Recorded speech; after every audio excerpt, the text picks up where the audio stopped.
प्रिय बंधुगण आज महिमा टीवी टेक्नो तरफ गोटे नुआ वीडियो करने को जाऊँगी जो एलईडी रे केमती होम थिएटर कनेक्शन करिपारिबा।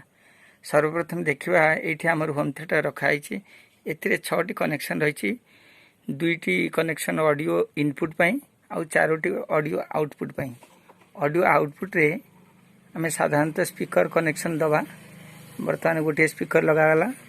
आउ गोटे ऑडियो आउटपुट रे आम स्पीकर कनेक्शन करवा एवं एथिरे ऑडियो आउटपुट रे स्पीकर कनेक्शन करागला तापरे आम इनपुट रे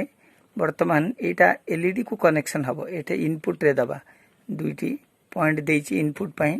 जोटा इनपुट कनेक्शन या पर आम मोड ऑप्शन को जीवा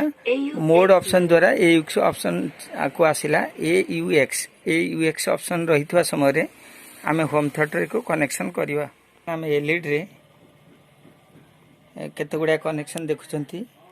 ए कनेक्शन आपणकर केते गुडा कनेक्शन देखुचंती जो एटा आरएफ पाई एंटीना पाई एटा यूएसबी कनेक्शन करी हम वीडियो देख परिबा। एठी रे हमर ऑक्सिलरी टा इनपुट करी होम थिएटर आस्ते कनेक्शन टा एथिरे इनपुट हबो कहीं कि ना एठी रे हेडफोन रो सिंबल देछि एटा होम थिएटर पाई हम यूज करबा साउंड पाई एटे हमर ऑडियो आउटपुट पाई देछि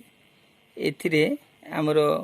जोटा आरसी सॉकेट देछि एटा एवी कनेक्शन पाई देछि एटा एचडीएमआई कनेक्शन आपनकर एटा देखंतु एटा एचडीएमआई कनेक्शन एटा आपनकर एवी कनेक्शन एटा वीजीए प्रोड देछि तेणु आम होम थिएटर कनेक्शन एथिरे करबा जोठी हेडफोन रो सिंबल रहिछि एठी हेडफोन रो सिंबल रहिछि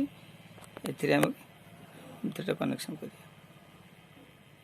वर्तमान मोर ऑडियो आ जाइछि ऑडियो आसी जवा कारण एटा गोटे ऑसिलेशन साउंड सुबुछि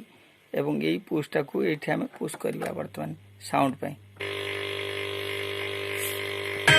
देखन हमर साउंड आ जाइछि साउंड आसी आइछि।